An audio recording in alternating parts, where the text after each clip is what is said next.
NCB ಟೈಮ್ಸ್ಗೆ ಸ್ವಾಗತ. ನಾನು ದರ್ಶನ್ ಹೊಣಸೂರು. ರೇಣುಕಾಸ್ವಾಮಿ ಹತ್ಯೆ ಪ್ರಕರಣದಲ್ಲಿ ನಟ ದರ್ಶನ್ ಬಳ್ಳಾರಿ ಸೆಂಟ್ರಲ್ ಜೈಲು ಸೇರಿದ್ದು, ಇಂದು ಪತ್ನಿ ವಿಜಯಲಕ್ಷ್ಮಿ ದರ್ಶನ್ ಅವರನ್ನ ಭೇಟಿಯಾಗುವಂತಹ ಸಾಧ್ಯತೆ ಇದೆ ಅಂತ ಹೇಳಲಾಗಿದೆ.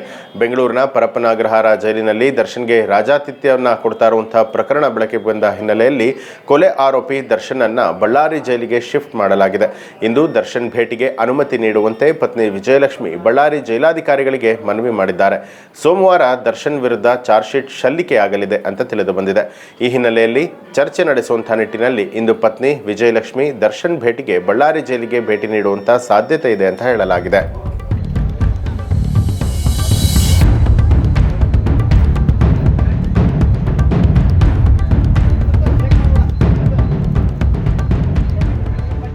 ರಾಷ್ಟ್ರವ್ಯಾಪ್ತಿ ತೀವ್ರ ಗದ್ದಲ ಎಬ್ಬಿಸ್ತಾ ಇರುವಂತಹ ಕಲ್ಕತ್ತಾ ಟ್ರೈನಿ ವೈದ್ಯೆ ಅತ್ಯಾಚಾರ ಹಾಗೂ ಕೊಲೆ ಪ್ರಕರಣಕ್ಕೆ ಸಂಬಂಧಪಟ್ಟ ಹಾಗೆ ಪಶ್ಚಿಮ ಬಂಗಾಳದ ಮುಖ್ಯಮಂತ್ರಿ ಮಮತಾ ಬ್ಯಾನರ್ಜಿ ಅವರ ರಾಜೀನಾಮೆಗೆ ಹೆಚ್ಚಿನ ಆಗ್ರಹ ಕೇಳಿ ಬರ್ತಾ ಇದೆ.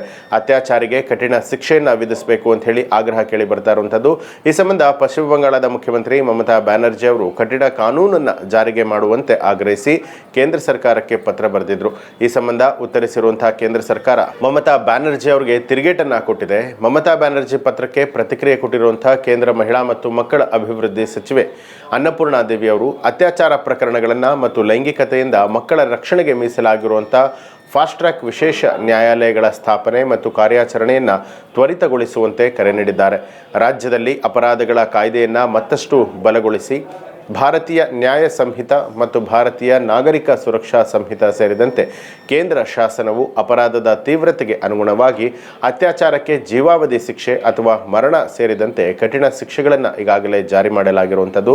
ಎಫ್ಐಆರ್ ದಾಖಲಿಸಿದ 2 ತಿಂಗಳ ಒಳಗೆ ವಿಧಿವಿಜ್ಞಾನ ಪರೀಕ್ಷೆಗಳು ಸೇರಿದಂತೆ ತನಿಖೆಗಳನ್ನು ಪೂರ್ಣಗೊಳಿಸಬೇಕು ಮತ್ತು ಚಾರ್ಜ್ ಶೀಟ್ ಸಲ್ಲಿಸಿದ 2 ತಿಂಗಳವರೆಗೆ ವಿಚಾರಣೆ ನಡೆಸಬೇಕು. ಸಂತ್ರಸ್ತರಿಗೆ ನ್ಯಾಯ ಒದಗಿಸುವಂಥ ನಿಟ್ಟಿನಲ್ಲಿ ಮತ್ತು ಕ್ರಿಮಿನಲ್ ನ್ಯಾಯ ವ್ಯವಸ್ಥೆಯನ್ನು ಬಲಪಡಿಸುವಂಥ ಈ ಕೇಂದ್ರ ಕಾನೂನುಗಳನ್ನು ಕಟ್ಟುನಿಟ್ಟಾಗಿ ಅನುಸರಿಸಬೇಕು.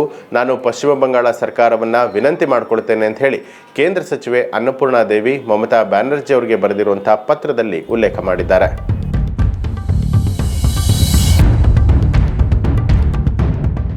ಉತ್ತರಾಖಂಡದ ಕೇದಾರನಾಥದಲ್ಲಿ ಲ್ಯಾಂಡಿಂಗ್ ವೇಳೆ ತುರ್ತು ಭೂಸ್ಪರ್ಶವನ್ನು ಮಾಡಿದಂಥ ಹೆಲಿಕಾಪ್ಟರನ್ನು ಹೊತ್ತೊಯ್ತಾ ಇದ್ದಂತಹ ವೇಳೆ MI-17 ಹೆಲಿಕಾಪ್ಟರ್ನಿಂದ ಜಾರಿ ಬಿದ್ದು ಮಂದಾಕಿನಿ ನದಿಯ ಬಳಿಯಲ್ಲಿ ಇದು ಪತನವಾಗಿದೆ ಅನ್ನುವಂಥ ವರದಿಯಾಗಿದೆ. ತುರ್ತು ಭೂಸ್ಪರ್ಶ ಮಾಡಿದ್ದ ಹೆಲಿಕಾಪ್ಟರನ್ನು ದುರಸ್ತಿಗಾಗಿ ಗೌಚಾರ್ ಹೆಲಿಪ್ಯಾಡ್ಗೆ ಸಾಗಿಸಲಾಗ್ತಾ ಇತ್ತು. ಈ ವೇಳೆ ಟೋಯಿಂಗ್ ಹಗ್ಗ ತುಂಡಾಗಿ ಹೆಲಿಕಾಪ್ಟರ್ ಪತನಗೊಂಡಿದೆ. ಘಟನೆಯಲ್ಲಿ ಯಾವುದೇ ಸಾವು ನೋವು ಸಂಭವಿಸಿಲ್ಲ ಅಂತ ಹೇಳಿ ಅಧಿಕಾರಿಗಳು ತಿಳಿಸಿದ್ದಾರೆ. ಘಟನೆಯ ದೃಶ್ಯ ಕ್ಯಾಮೆರಾದಲ್ಲಿ ಸೆರೆಯಾಗಿರುವಂಥದ್ದು. ಅಪಘಾತಕ್ಕೀಡಾದ ಹೆಲಿಕಾಪ್ಟರನ್ನು ಖಾಸಗಿ ಕಂಪನಿಯೊಂದು ನಿರ್ವಹಣೆ ಮಾಡ್ತಾ ಇತ್ತು.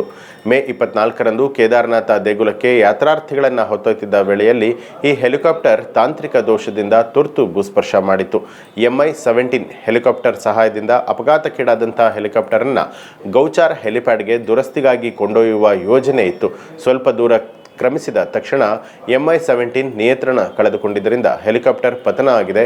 ಅಧಿಕಾರಿಗಳು ಸ್ಥಳಕ್ಕೆ ಧಾವಿಸಿದ್ದು ಪರಿಶೀಲನೆಯನ್ನು ನಡೆಸ್ತಾ ಇದ್ದಾರೆ ಅಂತ ಹೇಳಿ ಜಿಲ್ಲಾ ಪ್ರವಾಸೋದ್ಯಮ ಅಧಿಕಾರಿ ರಾಹುಲ್ ಚೌಬೆ ಅವರು ತಿಳಿಸಿದ್ದಾರೆ. ರಾಜ್ಯ ವಿಪತ್ತು ನಿರ್ವಹಣಾ ಪಡೆ ಅಪಘಾತ ಸ್ಥಳದಲ್ಲಿ ರಕ್ಷಣಾ ಕಾರ್ಯಾಚರಣೆಯಲ್ಲಿ ತೊಡಗಿದೆ. ಇವಿಷ್ಟು ಈ ಹೊತ್ತಿನ ಪ್ರಮುಖ ಸುದ್ದಿಗಳು. ಮತ್ತಷ್ಟು ವಿಶೇಷ ಸುದ್ದಿಗಳಿಗಾಗಿ ನೋಡ್ತಾ ಇರಿ NCIB ಟೈಮ್ಸ್, ಅಪರಾಧ ಮುಕ್ತ ರಾಷ್ಟ್ರಕ್ಕಾಗಿ.